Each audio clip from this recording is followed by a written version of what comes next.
Luke chapter 23 is what we're going to be tackling today as our 52-day challenge continues, reading through the book of Luke and Acts, one chapter at a time. We're almost to the end of the book of Luke and looking forward to the conclusion of this wonderful gospel and the story of Jesus and his crucifixion, resurrection, and then, of course, the beginning of the church in the book of Acts. But before we get into that, let's tackle Luke chapter 23 and see what Luke has to say today. Then the whole company of them arose and brought him before Pilate. And they began to accuse him, saying, "We found this man misleading our nation and forbidding us to give tribute to Caesar, and saying that he himself is Christ, a king." And Pilate asked him, "Are you king of the Jews?" And he answered, "You have said so." Then Pilate said to the chief priests and to the crowds, "I find no guilt in this man." But they were urgent, saying, "He stirs up the people, teaching throughout all Judea, from Galilee even to this place." When Pilate heard this, he asked whether the man was a Galilean.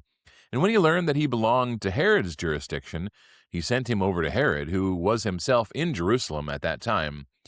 When Herod saw Jesus, he was very glad, for he had long desired to see him because he had heard about him, and was hoping to see some sign done by him. So he questioned him at some length, but he made no answer. The chief priests and the scribes stood by vehemently accusing him, and Herod with his soldiers treated him with contempt and mocked him.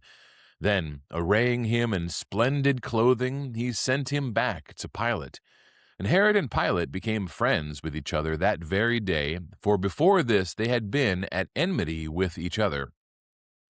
Pilate then called together the chief priests and the rulers and the people, and said to them, "You brought me this man as one who was misleading the people, and after examining him before you, behold, I did not find this man guilty of any of your charges against him. Neither did Herod, for he sent him back to us. Look, nothing deserving death has been done by him. I will therefore punish and release him." But they all cried out together, "Away with this man, and release to us Barabbas!" A man who had been thrown into prison for an insurrection started in the city and for murder. Pilate addressed them once more, desiring to release Jesus, but they kept shouting, "Crucify, crucify him!" A third time he said to them, "Why? What evil has he done? I have found in him no guilt deserving death. I will therefore punish and release him." But they were urgent, demanding with loud cries that he should be crucified, and their voices prevailed. So Pilate decided that their demand should be granted. He released the man who had been thrown into prison for insurrection and murder, for whom they asked, but he delivered Jesus over to their will. And as they led him away, they seized one Simon of Cyrene, who was coming in from the country, and laid on him the cross to carry it behind Jesus. And there followed him a great multitude of the people and of women who were mourning and lamenting for him.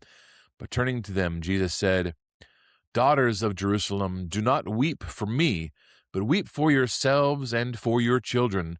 For behold, the days are coming when they will say, 'Blessed are the barren, and the wombs that never bore, and the breasts that never nursed.' Then they will begin to say to the mountains, 'Fall on us,' and to the hills, 'Cover us.' For if they do these things when the wood is green, what will happen when it is dry?" Two others, who were criminals, were led away to be put to death with him. And when they came to the place that is called the Skull, there they crucified him and the criminals, one on his right and one on his left. And Jesus said, "Father, forgive them, for they know not what they do." And they cast lots to divide his garments. And the people stood by, watching, but the rulers scoffed at him, saying, "He saved others. Let him save himself, if he is the Christ of God, his chosen one." The soldiers also mocked him, coming up and offering him sour wine, and saying, "If you are the king of the Jews, save yourself." There was also an inscription over him, "This is the King of the Jews." One of the criminals who were hanged railed at him, saying, "Are you not the Christ? Save yourself and us." But the other rebuked him, saying, "Do you not fear God, since you are under the same sentence of condemnation? and we indeed justly, for we are receiving the due reward of our deeds. But this man has done nothing wrong." And he said, "Jesus, remember me when you come into your kingdom." And he said to him, "Truly I say to you, today you will be with me in paradise." It was now about the 6th hour, and there was darkness over the whole land until the 9th hour, while the sun's light failed, and the curtain of the temple was torn in two. Then Jesus, calling out with a loud voice, said, "Father, into your hands I commit my spirit." And having said this, he breathed his last. Now, when the centurion saw what had taken place, he praised God, saying, "Certainly this man was innocent." And all the crowds that had assembled for this spectacle, when they saw what had taken place, returned home beating their breasts. And all his acquaintances and the women who'd followed him from Galilee stood at a distance watching these things. Now there was a man named Joseph from the Jewish town of Arimathea. He was a member of the council, a good and righteous man who had not consented to their decision and action, and he was looking for the kingdom of God. This man went to Pilate and asked for the body of Jesus. Then he took it down and wrapped it in a linen shroud and laid him in a tomb cut in stone where no one had ever yet been laid. It was the day of preparation, and the Sabbath was beginning. The women who had come with him from Galilee followed and saw the tomb and how his body was laid. Then they returned and prepared spices and ointments. On the Sabbath day they rested according to the commandment.